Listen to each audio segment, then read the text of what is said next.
రైతు బంధు మొన్న మన సిద్దిపేటకే వచ్చిండు యాసంగిల 45 రోజుల్లో 9,000 కోట్లు యాసంగిల మీ పైసలు ఎత్తా అన్నాడు. మొన్న యాసంగి రైతు బంధు పడ్డది అందరికీ ఎగబెట్టిండు. 2 ఎకరాలకు వేసిండు ఎగబెట్టిండు. అంతకు ముందు ఒకటి మొత్తానికే ఎగబెట్టిండు. ఒకటి 3 ఎకరాలు వేసి ఎగబెట్టిండు. 3 పంటలకు 19,000 కోట్ల రూపాయలు రైతు బంధు ఎగ్గొట్టిండు రేవంత్ రెడ్డి.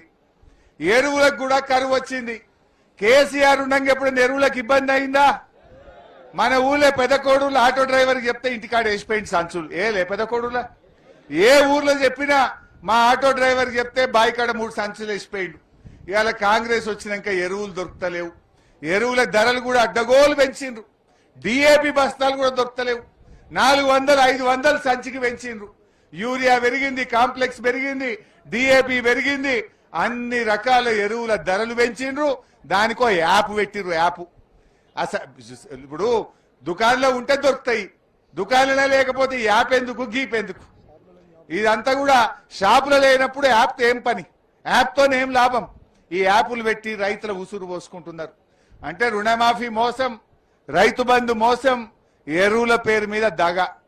మొన్న యాసంగిల వడ్లమ్ముకుంటే మా రైతుల కళ్ళల్లో నీళ్లు వచ్చినాయి. ఒక్కొక్కలకు నెల రోజులు 2 నెలలు పడిగాపులు కాసిన మార్కెట్లల్లో ఎవరిని చూడు తరుగు పెట్టుడే. 3 కిలోలు, 4 కిలోలు, 5 కిలోలు తరుగు పెట్టినరా లేదా? క్వింటల్కు 4-5 కిలోలు తరుగు పెట్టిండు. ఇక రేవంత్ రెడ్డి ఏమో అసెంబ్లీలో డైలాగులు కొడతాడు. ఎవడన్నా తరుగు తీస్తే తోలు తీస్తా అంటాడు. ఏముందన్న తీసిండు ఆ తోలు? ఎవరిని తోలు తీయాలి కానీ ఈడు మాత్రం తోలు బొమ్మ అయిపోయింది. దళారుల చేతుల్లో, రైస్ మిల్లర్ల చేతుల్లో రేవంత్ రెడ్డి తోలు బొమ్మ అయిపోయిండు.